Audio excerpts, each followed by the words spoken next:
candy, pearl, metallic, 6-layer painted. Then 3-coat clear. Then shaving, sanding, polishing. And you guys did all of this in-house Yes. at your shop. Yes. Super hard. How did you even get the Lexus paint? Oh, we can easy. Just Okay. yes, you just contacted the paint company. Right. Then super expensive. 1 liter, 70,000. How many liters? 4 liter. Need 4 liter. Okay, that's not even the labor. Just the paint. So then, all in total, with your labor and everything, maybe $50,000. $50,000 paint job on a car. This is car is at 9,000. $9,000. New Swiffer Mop Deluxe is made for small spaces. For clean, even mom approves of. That's new. Just grab a pad and go. The built-in solution traps dirt and locks it away. Wow, still white. The upgraded strip has 75% more scrubbing power.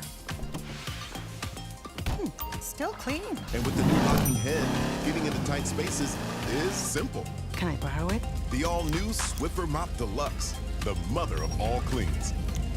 Honey, everything okay? My friends are having a sleepover without me. We're sleepover experts. Pizza. Coco. Coco's good. Skincare? But you can't go wrong. Ice cream, please.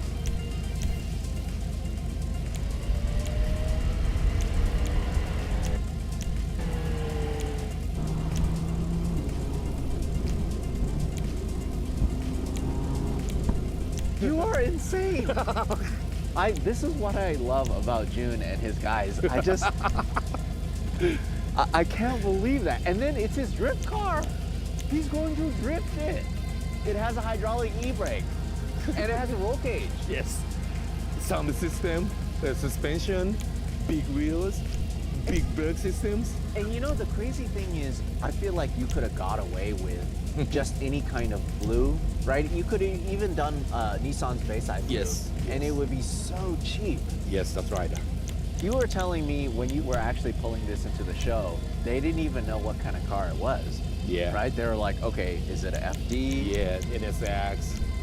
NSX? I mean, I guess. Yeah. And then, you know, even your Mustang, they were thinking. Yeah, the Cuda, Charger, Challenger. Yeah. Oh my God. Is it easy for you to drift on air suspension? Is it something Yeah, no that you problem. do? No problem. Now the suspension is different to the old era.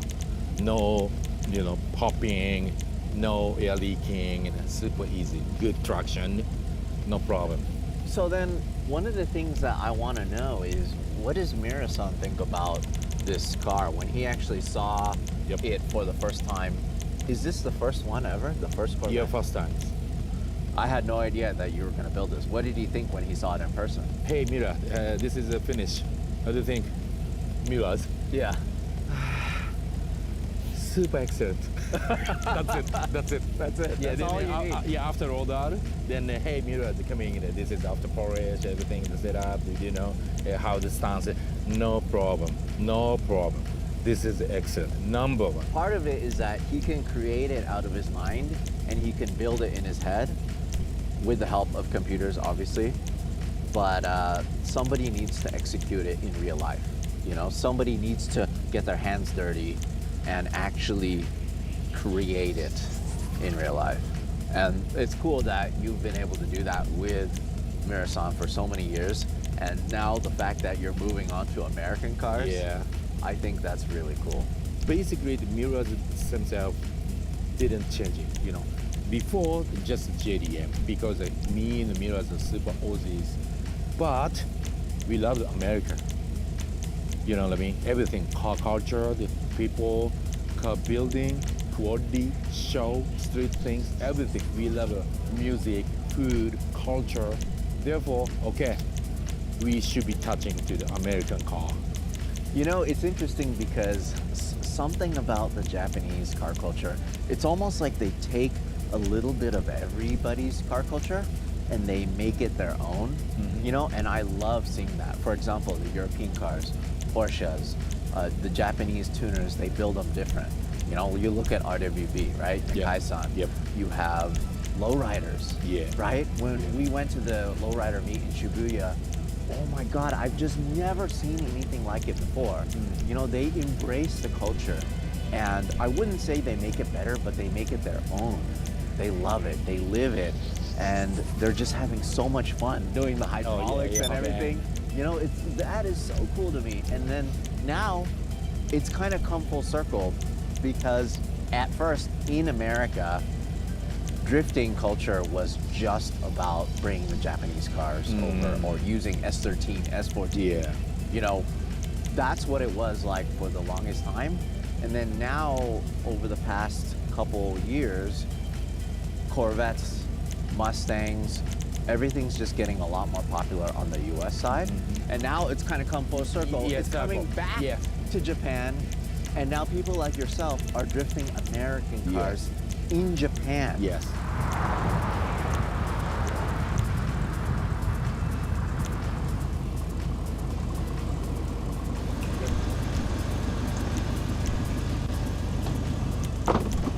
There's just so many other people who absolutely love American car culture. And maybe it's a little unfair for us because we are American. When we're in America and we see these cars, it's just normal to us, you know? Seeing something like this, not like this, but the stock version of this Yeah. in America, it just passes by and we don't even blink an eye. But for you guys, it's kind of incredible how much effort you've put into this car.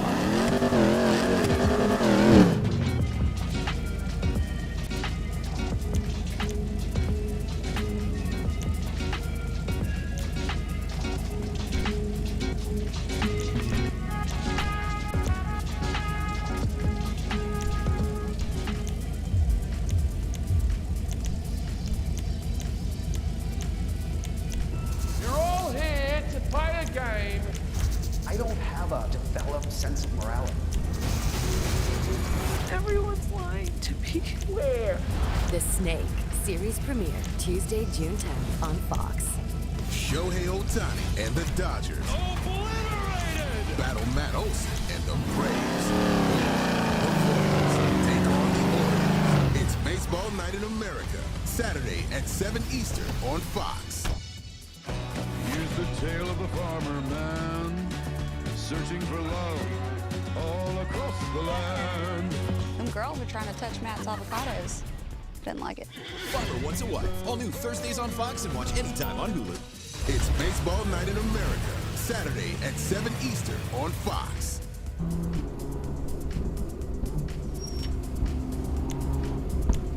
Now that we got rudely interrupted.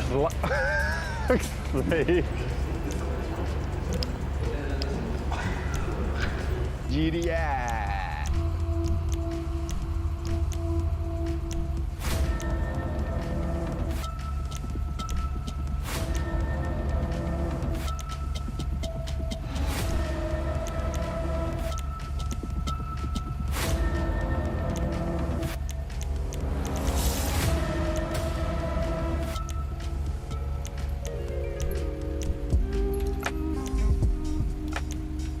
The Nissan Zama Heritage Collection is where all the most significant production Nissans and race cars live in perfect condition.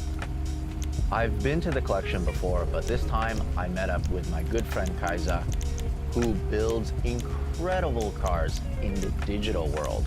We talk a little bit about his inspirations, including many of the Nissans on the show floor that inspire him to build even crazier cars.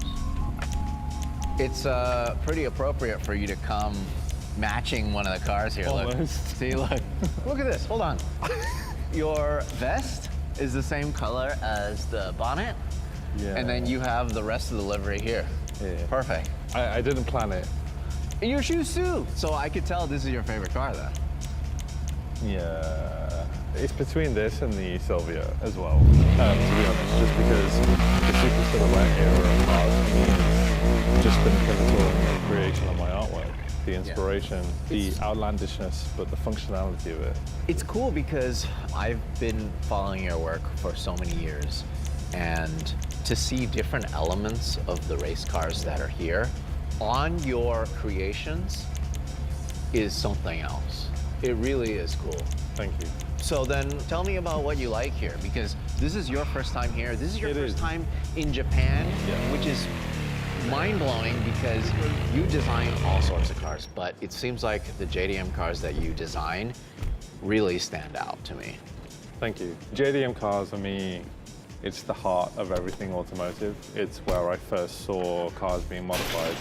It's where I first saw this kind of culture of personalizing your car to yourself. But that's just one aspect of it. You have then the motorsport side. Your super silhouette cars, your Japanese touring cars, GT300s, GT500s. I drew a lot of inspiration, mainly thanks to games like Gran Turismo.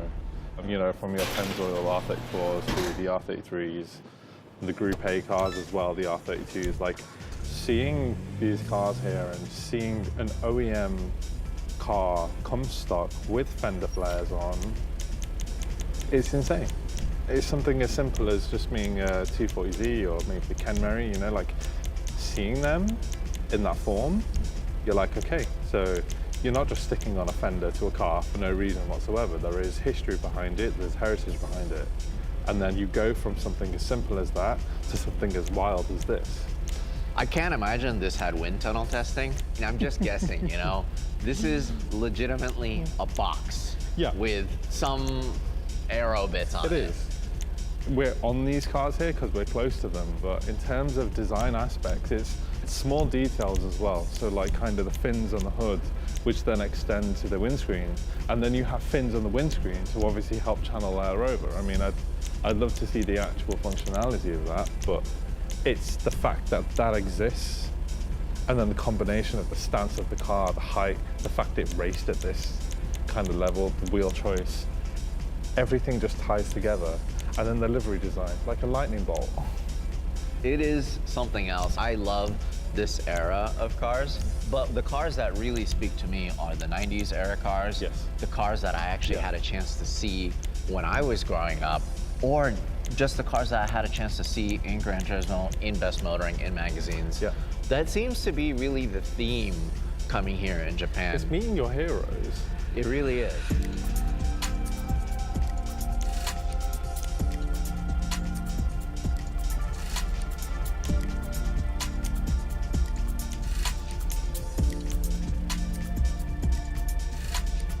The crazy thing is you build things in the digital world with your mind. One of the things I always like to talk about when I'm talking about your work is the fact that it's honestly not fair for somebody like me because I have to photograph cars that actually exist in the physical world. Yeah. You don't have to do that. You're not limited to that. No. This kitchen's a ticking time bomb.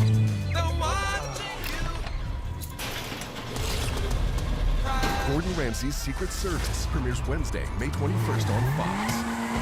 Here's the tale of a farmer man searching for love all across the land. A girl was trying to touch Matt's avocados. Didn't like it.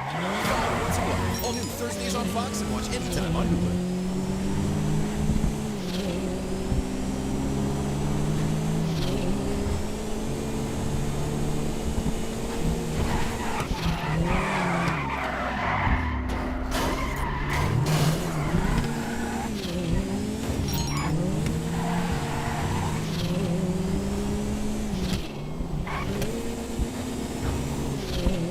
But you also have to take inspiration from things that really do exist. Yeah. And that's what's here. Yeah, and it's in abundance here as well. The variants you have of the old GT500s with the new GT500s, it's ridiculous. These are the arrow. And this is a later generation where function was actually something that was backed by computer 3D modeling or wind tunnel testing. That is that right there. Out of this collection, I have a favorite Group C, which is the R92CC. From a visual perspective, it was always just very instantly recognizable. But this, alongside the 787B, for me, was like dream. But then I love being able to see the progression. You know, like you notice as they progress, the splitters have gradually grown. Hi. Canards, they've What service are you looking for? grown. I can Like, do it this briefly. came from an era where it seemed like anything was possible. The 3.5 liter twin turbo V8 from this era was the precursor to a lot of the McLaren V8 3.5 liter turbo motors. I didn't know that. And then you speak about the R390, the GT1 car. It's a peculiar design. I think it works better in race form, but I feel like they had to make a road-going homologated version in order to make that. I'm glad that they did it in this color. I think it looks great. I love the fact that it uses Z32 headlights because like you have the Lamborghini Diablo that uses Z32 headlights as well as this and of course the Z32. Oh, where did they start? Run!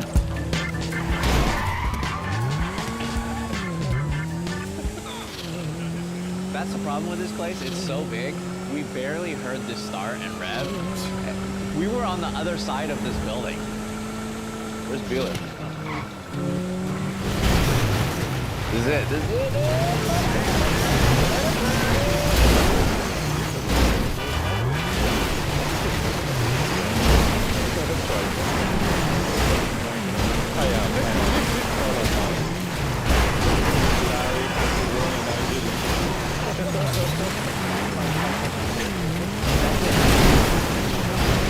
I'm blown away. There's only 2 people that make this whole bunch.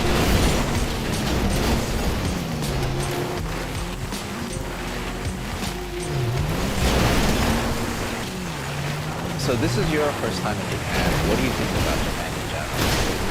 I've only been here 2 days and I'm not any revenue. Down to just road marking on the floor. One thing that really blew my mind about what you've been doing is you've actually been looking at scenes and you take the picture for reference and then later on you'll actually use it for one of your renderings. I came on this trip and I'm like, okay, what can I get that's useful to me, that I will enjoy working with and using? And it's just being in different environments. There's an empty space, it's taking a photo and being like, I can put a car in here if I want to do it something on the computer. But it's also just the architecture in general around Japan, like alleyways, car spots, to textures on buildings. Like everything can be used.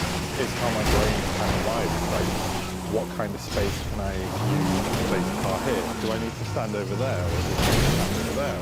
It's funny because the way that I think is completely different in that I look at the space and I think about the physical aspect of it. Like, oh, could I hit up Nissan or Toyota or whatever to borrow a cool car to put here to actually take the photo? Yeah. You just take it beyond. But it's like you do with a purpose, like you do it when you're shooting a car. And it's the same for me if it's a car that doesn't exist. Like, you look at this spot here, for example, in front of the R32 GTR, like, there's a clear spot there. What if you wanted to position just a stock version there? Or it's just trying to think above and beyond, see different variations, like what you could do. If I was able to bring this on and be like, hey, can I have your GTR LM at Tatsumi PA by this time, you know, that would be insanely cool, and I would love to do that. But sometimes that's not possible, and you have to think of ways to kind of recreate. You want to recreate the spectrum on a PC or computer, but it doesn't replace coming to a place like this, seeing these cars in person. You're speechless. Yeah. We've been here, what, 2 hours almost, and I'm still.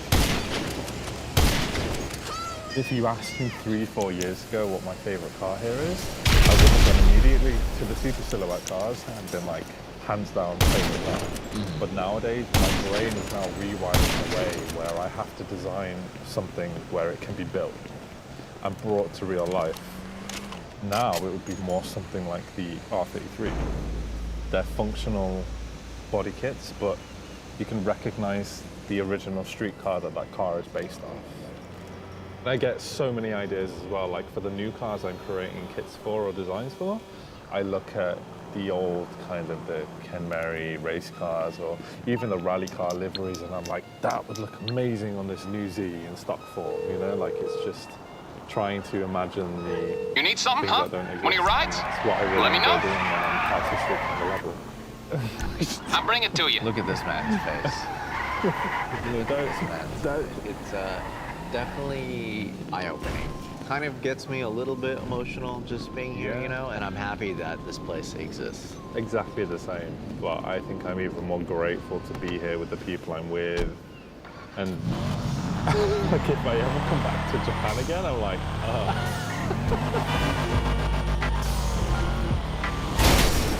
Nissan is so proud of their heritage when it comes to their street cars and their race cars. The fact that this place exists and they make sure all of these cars are in such immaculate condition blows me away. It is so great for big Nissan nerds like Kaiza and myself to be able to enjoy these cars this way. Part of it is because so many of these cars I've never even seen in person. Also checking out the collection for the first time was a good friend with the Cody Walker. In 1988, Fox changed television forever. I'm John Wall, host of America's Most Wanted. With 1200 captured, the legacy continues. America's Most Wanted, Mondays on Fox and anytime on Hulu. This is Joseph. Joseph was conceived to win races. Stop drinking milk at 2, think back at 30. His Tuesdays, his hand-eye coordination. He doesn't believe in magic, but on Sundays, Joseph flies. Welcome to the fastest racing. You douche lord!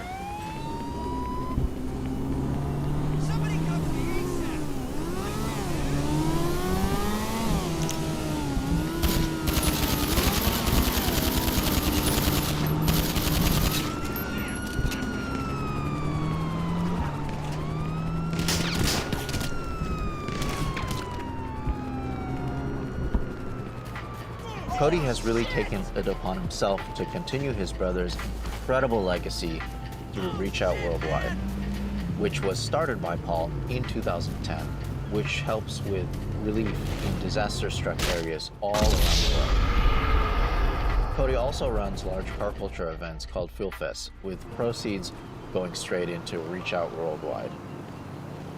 So this is your first time here? Yeah, dude, I've never been in here before. Have you seen pictures? Have you like seen a couple videos? I knew of this place, but I haven't seen any footage. Pictures don't really do it justice. You have to see it to believe it.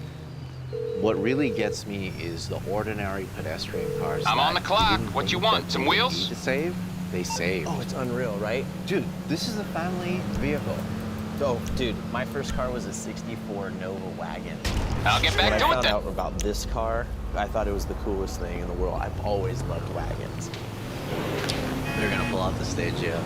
I'll need to check out. Oh, look, like love service, dude. I just asked if I could check out this Ontec 260 RS Vestasia, and they're wheeling it out for me here at the Nissan Zama Heritage Museum. So, thank you very much. Thank you so much. Thank you.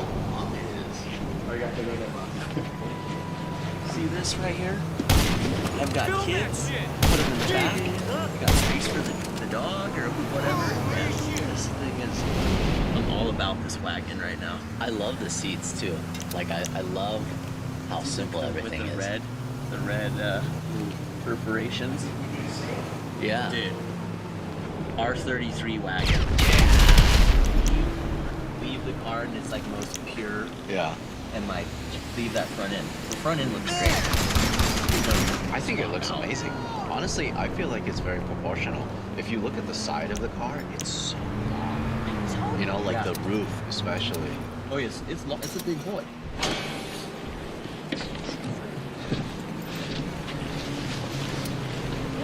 Yeah. Yeah. You know, it's funny because this is such a pedestrian car for everyone else here in Japan. For sure. But we're all like, oh my god! Hello, you're through to Merriweather Security Consulting. What can I do for you? We have someone on the way to your location now. You got it. Please throw a flare so they have a clear target. This thing is so cool. Okay, we've got a target. So my first car was a Volvo 740 GLE. It was horrible. It barely ran, no AC. It would sometimes stall on left turns. It was bad. But the first car that I actually saved my money up for was this, Nissan Maxima. I bought this when I got my license, and it was a 1994 that I had, 5-speed V6 with LSD. I felt like hot driving this around, dude. It was so sick. It makes me happy to know that something like this exists. Like, I don't know how it is with a lot of other manufacturers, but the fact that Nissan appreciates their heritage, and appreciates like the racing side. Yeah. And I get saving this Stagia, I get saving the Nurspec GTR, Yeah. you know, especially the race cars. But then you see some of these cars, like this Laurel. While this is cool and I would drive it every day, They made a spot for it, and it's here. Yeah. The Yeah. foresight that somebody had to do all of that, right? this is pretty much one of my favorite rows here. This tripped me out. S15 Varietta convertible. Yeah. Only sold in Japan. Very rare. Yeah. When we walked in, someone's like, yo, convertible. Like, this only came in naturally aspirated, and this was actually the first right-hand drive car I've ever driven. A blue one like this. I drove, no way. Yeah, I drove it in Norway, and it was just so weird to feel right-hand drive, and also on top of that, I've never driven a S15 before. and it was the convertible? Yeah, it was the convertible. That's even more weird. Yeah. Why It's would just- you want a convertible in Norway? I don't know. It's just cool to see a pristine version here. Look at this S14. Right-hand drive. I don't think I've ever seen a brand new one or a clean one like this. In the US, you know, they just get destroyed. Well, they get so clapped out and they're just... They've all been turned into drift cars. This and this S chassis right here, this S13. Look at the original wheels. It's so 90s. It's so 90s. The one that really speaks to me is this green one. Why is that? I love the two-tone. Like the gray on the bottom. Yeah. I think it looks so cool. Wow. 135 horsepower, naturally aspirated.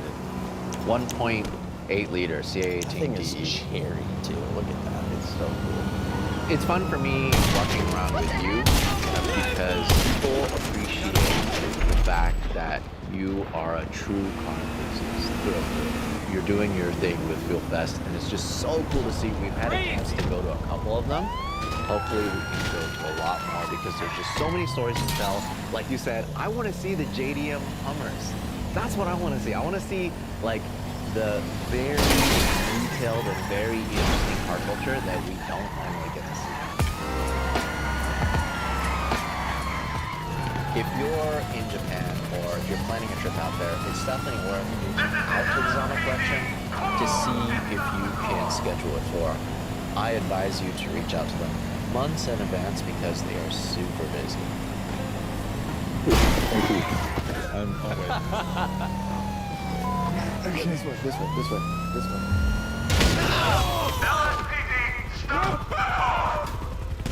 Jersey Boys. Tony Award winning Best Musical, Oscar State, Florida Studio Theater. 4 guys in the neighborhood, Frankie Valley, Officer down! Unforgettable. Officer down! Jersey Boys has audiences cheering night after night, with rave, calling it a musical masterpiece.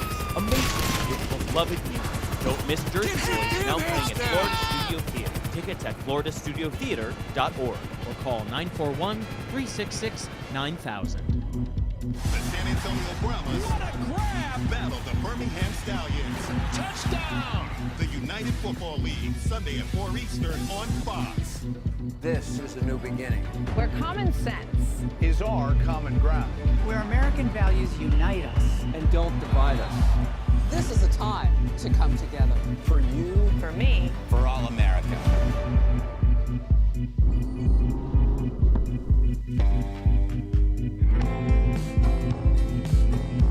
This week, we're in Tennessee, and not only in Tennessee, but we're in Nashville, Music City. Country music stars, studios, concerts. We're hoping there's some old cars as well. We just had a great lunch, and while we were eating lunch, we found out that there's an old garage in town closing down. They're emptying out all the merchandise. Maybe there's cars, maybe there's parts. Okay, and it's an auto repair. Maybe that's him when he was younger.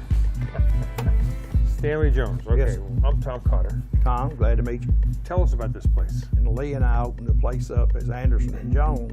This used to be the place to bring in hot rods, you know, back years ago. Really? Lee passed away back in November, and I've been kind of debating on whether or not I want to try to keep it open. So what are your plans for all this stuff? The stuff is we're planning on maybe selling what we can. See, here's an old set of Super Sport hubcaps, I think. Oh, look at that. 65, 66? Yeah, in the 60s, I'm not sure, but that's Wow. about what they are. What's the story with all these cars? It's stuff that got hung up in the floods and stuff. So the water's been this high? Yes, the water has been actually through the shops before. Oh, so there's Alfa Romeo, huh? Yes, there's the old Alfa Romeo up under the truck topper. It's been flooded 2 or 3 times.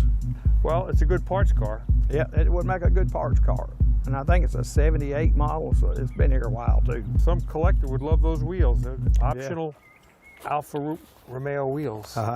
And in here I got a lot of TriStar stuff, and back in the back there. Is that like a Pontiac fender here? I think it's 39, 38 Chevrolet. There may be a raccoon in here, so. So tell me about the Frazier. How did Anderson get to own that car? He went out to a guy's barn or somewhere to work on a vehicle. The car was in the barn, and he put a jug of gas up on it and fired it up and started it right up. So. Whoa. And then it's been sitting in here probably, I don't know, 30 years. 30 years, wow. Let me go take a look at that emblem on the front there. Sure. You don't see many of these cars around. No, you don't. That's a heck of a logo on here. It's all like, it's like porcelainized. Yeah, it's almost like Cadillac, you know what I mean? Or Right. some kind of, it was pretty much an expensive vehicle, I think, when it was new. Now look at this. It's like a knight in shining armor. Yep. So it's got a flathead, Yep. 6-cylinder, straight 6. Looks like it's got a downdraft 2-barrel. I wonder if this raccoon's going to surprise me. I have no idea. You're on your own when it comes to that. So here's a sticker from SO Oil Change. Yes. The oil was changed at 66,899 miles, November 8th, 1964. Okay, I was thinking it only had 30-something thousand miles. Must be 60,000, but it's been a long time since I've looked at it. Maybe that's a 3. Yeah, that is a 3. So Yeah. that's got 36,000 miles, and oil was changed, geez, not many miles ago. So it's got a 3-speed on the column. Isn't that something? So really cool Art Deco dashboard. Well, Yeah, this is the first one we've found on our series, Barn Find Hunter, in 7 years. So. I don't know if I have any more surprises like that or not. Yeah, there might be another car buried in here somewhere. Just as we were leaving the last location, Stanley says, take a look at this Corvette I got here. I just dragged it home. So what year is this? 1963. So this is the first year of the C2 Corvette, independent rear suspension, new body style. Tell me the story of this car. I bought this car probably mid-70s, and I bought it and I gave $1,750 for it and brought it home. I ended up selling it to a brother-in-law of mine after I reworked a 350 truck engine and put in it, and a Doug Nash 5-speed and put in it. I bought it back from his widow just here recently. I bought it and the 39 Chevrolet. So how long has this car been sitting, you figure? At least 35 years. So has this been painted? After I sold it to him, he painted it and put hubcaps on it and put a new top on it. So is this a low mileage car, I wonder? I don't know what the miles are on it. I haven't really looked, but I would say yes. So it says 12,452. That's probably got 112. 112, okay. Yeah, it would be my guess. This thing is sweet, man. Did you buy it back for $1,700? No. No, it cost a bit more than that. And let's take a look at this 39 you got over here. Yeah, I haven't even tried to clean any of the dust off of it yet. But I have been looking at some of the heads and stuff, the motor numbers and that. And if I'm not mistaken, this is the 60s model Fuelie engine. was a fancy old hot rod in the day. You know, it's got the old, probably 1970 or so interior kind of thing done. That's older than 70, man. So it's got, what is it, 3-speed or 4-speed? 4-speed. 4-speed. So you got aftermarket gauges and you got a metal flake steering wheel. Did your brother-in-law build this? The story on this car, it had a 66 396, true 396 car, and he found this car and he made a trade with the guy. So I was probably 14 years old, and I said, look, I'll buy that car back from you when I turn 18. Well, it's been a few years past 18. Jeez, you finally got it. You know, finally in my 30s, I got it. No, I'm 67, so. So you went from 0 project cars to 2. Well, that's cool. I mean, I'm glad you started to mention these 2 cars because, you know, we would have been on our way somewhere else. So, Stanley, thank you. Part 2. Yeah, enjoyed it. Sure it is. I've enjoyed it.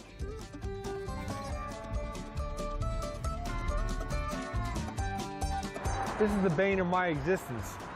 You drive past a place, we're kind of in the industrial side of Nashville, and you find some cars that I'd like to pursue, talking to the owner, and there's nobody here. It's locked up.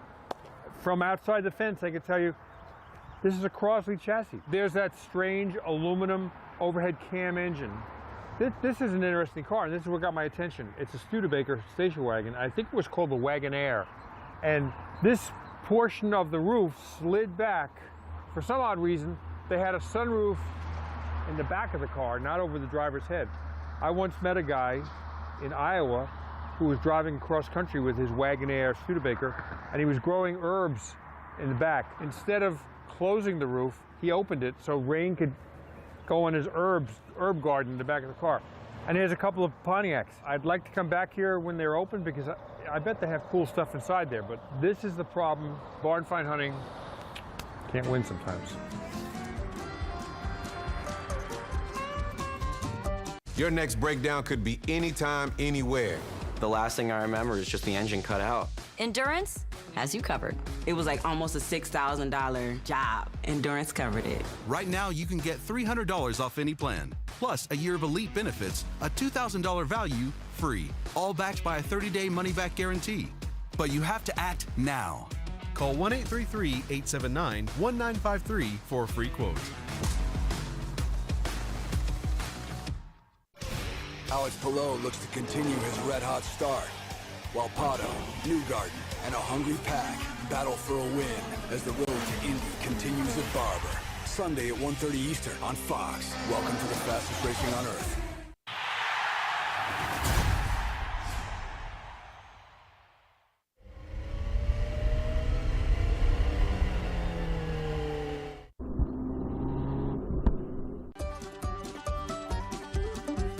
A number of years ago, I was writing a motorcycle book, and I had some questions about a motorcycle that Jay Leno had. And he said, you know, if you need to get that information, you need to get in contact with Summer Hooker. I said, what's that? He said, no, Summer's a guy. Good to see you again. Maybe you could tell best what you do. I mean, it seems to me you find some of the rarest motorcycles on Earth. Well, I have, for years, kind of worked as what you would call a picker. Mostly in the United States, just talking to people, found out where stuff was. Pretty soon I just kind of started working for other people as a broker, working for dealers and so forth, and consulting with auction companies, consulting with collections, and also have a bad habit with motorcycles, and which has grown into cars. 1964 Alfa Romeo Sprint. So this was a California black plate car? It was. Man, Speed Queen. Oh, did you put that on there? Yeah. That's a brand of washing machine. That was going to go on my 32 Ford, but. Okay. So, does this run well? Oh yeah. Can you start it? Yeah.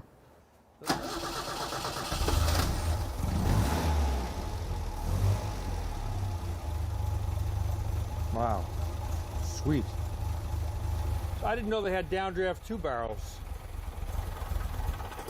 Double overhead cam. It's an aluminum head on a cast iron block. Aluminum block with wet liners. What that is the actual cylinder. You could probably put larger liners in there. And, yeah, you can bore it out. Instead of having to bore the crankcase out, you just put new liners in. Yep.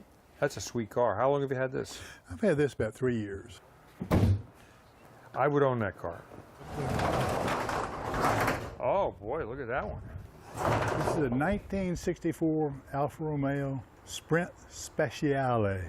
Designer hand drew the whole design. The airflow was so good that when it came up, it made the windshield wipers raise up.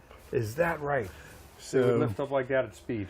So they had to put a windshield in for the windshield wipers. And you drive all these cars Yeah, regularly? yeah. Wow. A similar engine to the car we saw the next day. Yeah, that's a Sprint. This is a Sprint Speciale. And then here's your third one. This is a 1961 Giulietta Spider.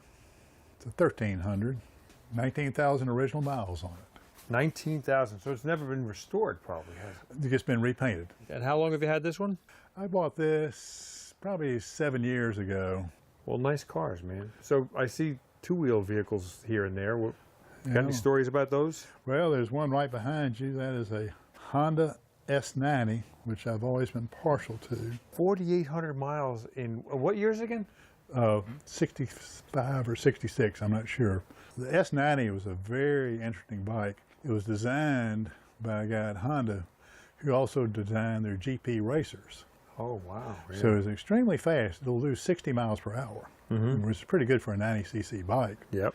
I guess Hondas have come onto their own where it was the bike that every kid had and they were cheap and Yeah. throw them away, and people aren't doing that anymore. I mean, it's probably like with classic cars that, you know, a Duesenberg and a Vincent. Okay, there's only so many of those and there's only so many people can afford them, and so people get interested in the next level, the next level, the next level, and eventually they reached Honda.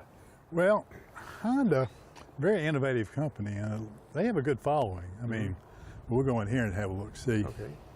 These are the same, these are 90s. They're called CLs, which meant kind of a dual sport designation from Honda. As a dual sport, it had a raised exhaust. Yeah. So it could be on-road, off-road. You're right, right. Theoretically, you know. 5,957 miles. Well, you buy them with low mileage. And this one?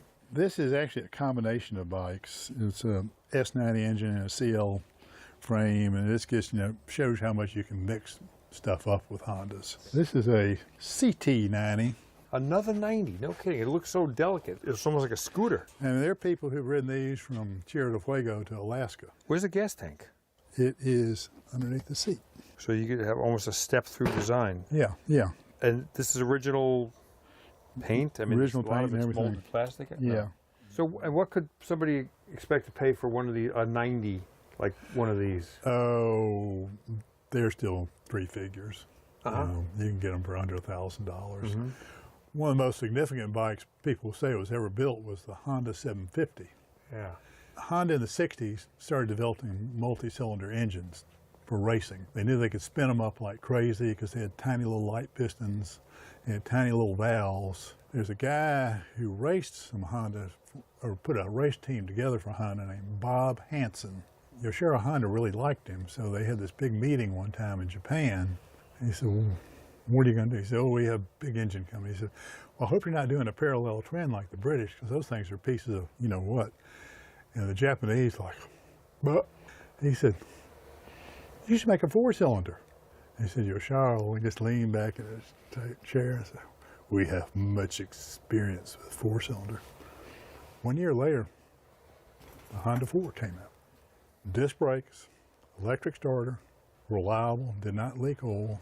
Wow. They released it at the 1969 Las Vegas Motorcycle Fair. And how long did they make a 750? These until the late 70s. So this is a first year model here, 69? Is that restored? It's all original. That paint is original? That's original paint. What's the mileage on there?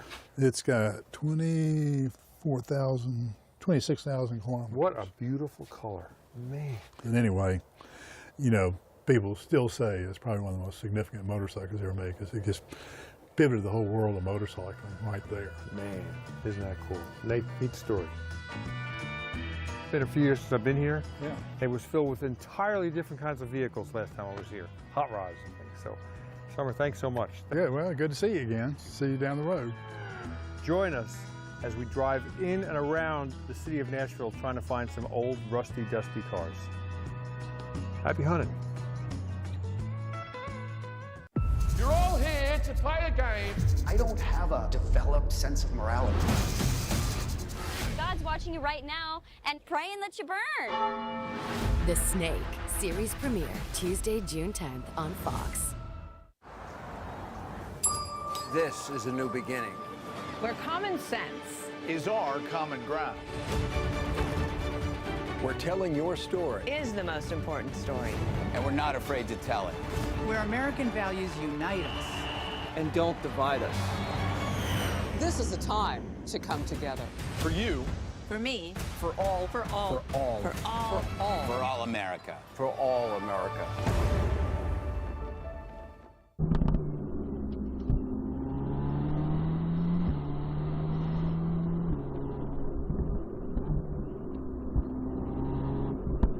I mean, this is like a national monument to me. You know, there's not a lot of these left that aren't restored, that allows somebody to still build a car. You got quite a collection of cars. We were riding down the road, coming down the hill here, and I saw a black BMW, and then I saw something covered here. I said, there's a car guy that lives here. So thankfully, Bill was home. Bill, thanks for allowing us in your house here. Well, can we start with that BMW? Because that's the first thing I saw. Sure, let's go take a look at that. Yeah, I can see this has been here for a while. Yeah, it's been here for a while. And so you bought this, it was a daily driver. Daily driver. To be real candid, what put a halt to everything was 7 years ago I had open heart surgery. And trust me, it takes time to get over that. No, I understand, yeah. Now, near me, I live in Charlotte, there are a couple of BMW junkyards. And you could probably get a transmission. So you say this goes forward just fine. Goes forward just fine, and it'll start to back up. It will not back up a hill, but it'll start to back up. 2.6 liters straight six. 2.5, I think. 2.5, okay. I think. Yeah. So you would sell this car? Yeah, I would. And what would you ask for it? No less than $1,000, because its salvage is worth that. Actually, the body looks pretty good. I don't know how the floor is, but I mean the body looks pretty solid. It's pretty sound. Yeah. RS, okay. Yeah. Rally Sport. And this was a fun car. This was my daughter's first car. Uh-huh. It drove back here by itself. Well, it looks a little nappy, but you know, it looks like you can clean it up. Yes. So is this like a 350? Oh no, a V6 you said, right? V6. This V6 is a little larger than the V6 that's in the Trans Am. This is probably a 3.8 liter or something like that. Let's open the hood. Nope, we ain't gonna open that hood. Oh, is it stuck? Oh, yeah, it ain't going somewhere. Okay. You know, that was in good shape. I mean, the decal, the wheels, the body color wheels, the fiberglass cladding on the bottom, it wouldn't take a lot to make that a pretty car. So this is a surprise, huh? Yes. And I found this the way you're finding it. Oh, in somebody's yard? In somebody's yard, yes. Oh, look at all those ants. Yes. And this has the original wheels and everything on it too. So you just knocked on somebody's door. This was in somebody's yard? Yeah. And so this is a V6 as well. This had a rebuilt motor in it with less than 12,000 miles on it. And when I bought it from him, and had a burnt valve on the left bank. I replaced the left head, drove it for 3 years, and then the fuel pump went out. If I were you, I'd leave this uncovered for a while. Yeah, I can see that. Yeah. So is this car for sale? Let me put it this way. Everything's for sale. Yep, got it. See, there was a time you'd come by and ask me that, and I'd say no. Yep, I get it. Yeah, it looks to be all there. And the mileage on this is reasonable? Well, the engine's not got 20,000 miles on it. Okay. The car itself's got over 100. Well, this is the era of cars that have been ignored until now, and now people are going after this type of car. Well, to be real candid, if I can find the rear window for this will come back on the road before the BMW. Well, you know, if you're riding down the road and you see one car, that might mean there's other cars being hidden around the property. Bill, thanks for showing us around your little collection. Hey, my pleasure. Yesterday, we're driving in the woods down the road, and boing, I mean, a yellow car popped out of me. I said, and in my mind, I said, that's a Henry J, and it looks like a gasser. Is that cool? AJ is one of the owners, I guess the son of the owner of all these cars. I mean, this is like a national monument to me. I think we got about 80, maybe 80, and about 62, 63 of them's tagged and drive. Wow. I mean, let's start with that yellow car, because that's the car that got my attention riding down the road. It's a Henry J. It's got 4-something gears in the rear end, a 454 in it. Dad drove it in high school. And then sold it to a guy at Clarksville, and he used to race it on Clarksville drag strip. Now, it's got a straight front axle. Yep. So this is a real gasser.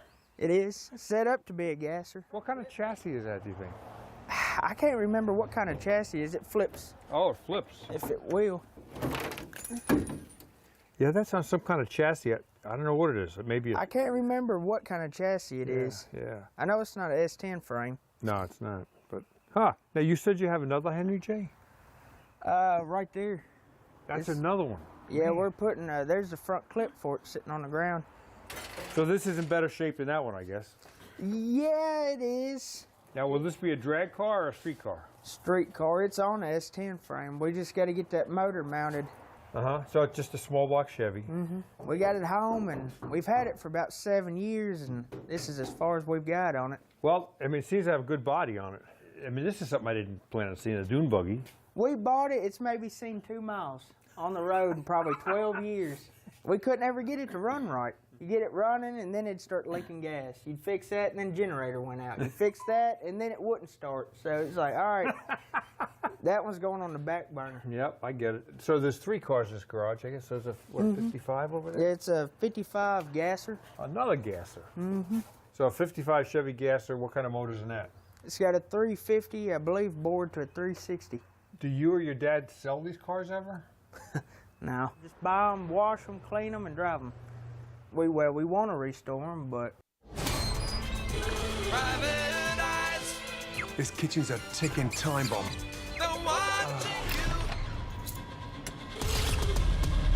Gordon Ramsay's Secret Service premieres Wednesday, May 21st on Fox.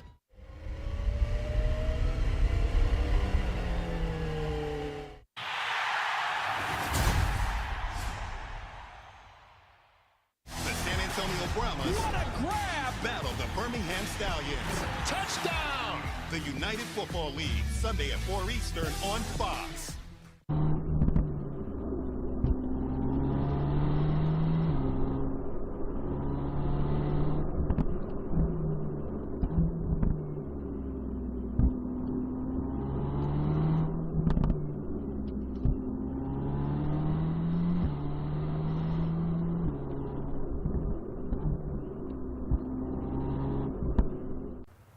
We don't ever do it.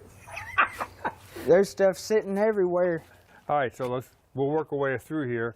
This El Camino 65. That's a good running driving car? Yeah, it had the original 283 in it. Years ago, Tennessee, it wouldn't ever get cold enough to freeze nothing. One time we left water in the block, cracked the block. I get it. So you grew up in this house, and this is the backyard you played in as a kid.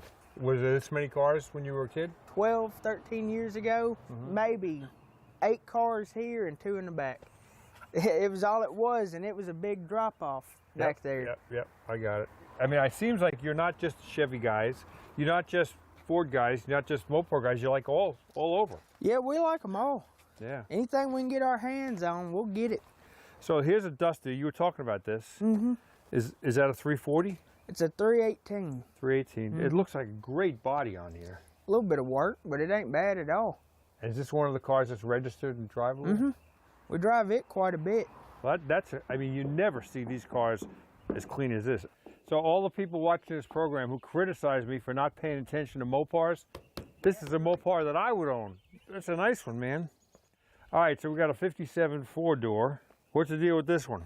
It's been in the family about 16, maybe 18 years. Dad would put my sister in his jacket and zip it up, and she would drive while he would shift gears. So it's 6-cylinder. So it's never been modified. It's got wheels on it, but that's it. Yeah, it's got Corvette rallies on it. That's all we've done to it. And pretty good body, pretty good floor? Yeah, it's all solid throughout. All right, so here in a row we have a Mopar, a Chevy, and a Ford, a Comet. So this is a 64, 65? 64 Comet, a 2-door. It's got an automatic. So is this a 289 in here, or? 289. Again, that looks like a great body. Do cars in Tennessee last pretty well? I mean, do you put salt on the roads in the wintertime? If they see a snowflake in Kansas, they're going to salt. Most of the cars here is just sun-baked. Yeah. But you get some rust out here, but you don't get a whole lot of rust. A 260, so this is a real early Mustang. This was the first V8 you can get in a Mustang. It was a 260, which ultimately grew into a 289 very soon after it was introduced. So is this like a 65 or 64 and a half? It's supposed to be a 64 and a half. So it doesn't look like it's been monkeyed with. It's got the original hubcaps. It's got a C4 automatic. I mean, is it your dad's plan to like restore this car? You don't know. Pretty much just to have it so you could say he had a Mustang. So here's your second Mopar, a Dart. I believe it's a Slant 6. Uh-huh. It's got some Bondo on here, I'll tell you that. It does, quite a bit. This was kind of an unusual engine that was built. It's a 6-cylinder motor, but where every other company had a straight 6, this one was laid over on its side. It's got intake and exhaust ports coming out of the same side of the head. But believe it or not, they made hot rod versions of this motor. You could buy speed parts right from Chrysler, 4-barrel carburetor, or you could buy side drag.